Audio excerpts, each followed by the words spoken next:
കരുനാഗപ്പള്ളി പടനായർകുളങ്ങര മഹാദേവ ക്ഷേത്രത്തിൽ ശിവരാത്രി മഹോത്സവം നടന്നു. ശിവോഹം ശിവഭക്തജന കൂട്ടായ്മയുടെ നേതൃത്വത്തിലാണ് ശിവരാത്രി മഹോത്സവം നടത്തിയത്. കരുനാഗപ്പള്ളി പടനായർകുളങ്ങര മഹാദേവ ക്ഷേത്രത്തിലാണ് ശിവരാത്രി മഹോത്സവം നടന്നത്. ശിവോഹം ഭക്തജന കൂട്ടായ്മയുടെ നേതൃത്വത്തിലായിരുന്നു ശിവരാത്രി ആഘോഷം. ഇതിന്റെ ഭാഗമായി രാവിലെ ശിവരാത്രി സംഗീതോത്സവം ആരംഭിച്ചു.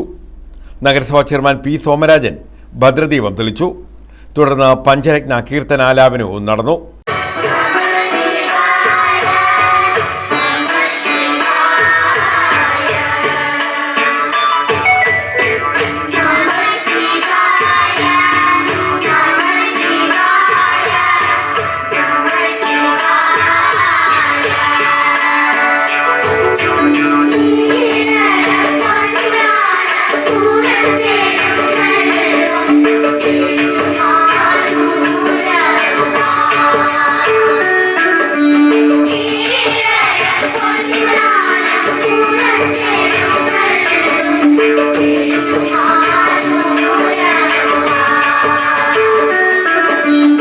കരുനാഗപ്പള്ളി ബാലമുരളിയുടെ നേതൃത്വത്തിലുള്ള സൗപർണിക സ്കൂൾ ഓഫ് മ്യൂസിക്കിലെ കുട്ടികളുടെ സംഗീതാരാധനയാണ് നടന്നത്.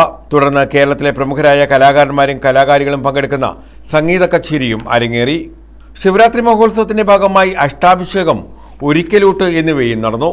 മുൻ നഗരസഭാ കൗൺസിലർ റെജി ഫോട്ടോ പാർക്ക് വകയായാണ് ശിവരാത്രി മഹോത്സവം ക്ഷേത്രത്തിൽ നടന്നത്. News bureau, Karunagappally.